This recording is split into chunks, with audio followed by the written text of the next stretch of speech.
नमस्कार, जय श्री कृष्णा साथियों। 21 जनवरी को आने वाली पोष पुत्रदा एकादशी की समस्त जानकारी आपको इस वीडियो में मिलेगी।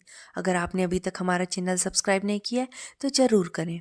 पुत्रदा एकादशी साल में 2 बार आती है, एक पोष माह की शुक्ल पक्ष में और दूसरी सावन माह के शुक्ल पक्ष में। इस साल पोष माह की पुत्रदा एकादशी का व्रत 21 जनवरी दिन रविवार को रखा जाएगा। इस व्रत में जगत के पालनहार श्री हरि विष्णु की पूजा आराधना की जाती है। पोष शुक्ल एकादशी तिथि की शुरुआत 20 जनवरी 2024 को शाम 7:27 से हो रही है। इस तिथि का समापन 21 जनवरी 2024 को शाम 7:28 पर होगा।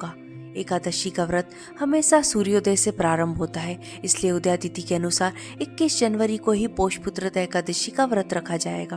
विष्णु पूजन का समय है प्रातः 8:34 से दोपहर 12:32 तक। पोष पुत्रदा एकादशी के व्रत पारण का समय है 22 जनवरी प्रातः 7:14 से प्रातः 9:21 पर। पोष पुत्रदा एकादशी तिथि व्रत के नियम भी बाकी एकादशियों की तरह दशमी तिथि से ही प्रारंभ हो जाते हैं। दशमी तिथि को दूसरे प्रहर का भोजन करने के बाद सूर्यास्त के बाद भोजन न करें। दशमी तिथि को सात्विक भोजन ही ग्रहण करें और ब्रह्मचर्य का पालन करें। एकादशी तिथि को प्रातःकाल जल्दी उठें और स्नान आदि करने के पश्चात भगवान का ध्यान करते हुए व्रत का संकल्प करें। व्रत का संकल्प करने के बाद गंगा जल, तुलसी दल, तिल, फूल, पंचामृत से भगवान विष्णु नारायण की कथा, चालीसा और विष्णु सहस्त्र नाम का पाठ और आरती करनी चाहिए। इस व्रत को निर्जला यानी बिना जल के किया जाता है। यदि विशेष परिस्थितियों में व्रती की क्षमता नहीं है तो संध्या काल में दीपदान के पश्चात फलाहार किया जा सकता है।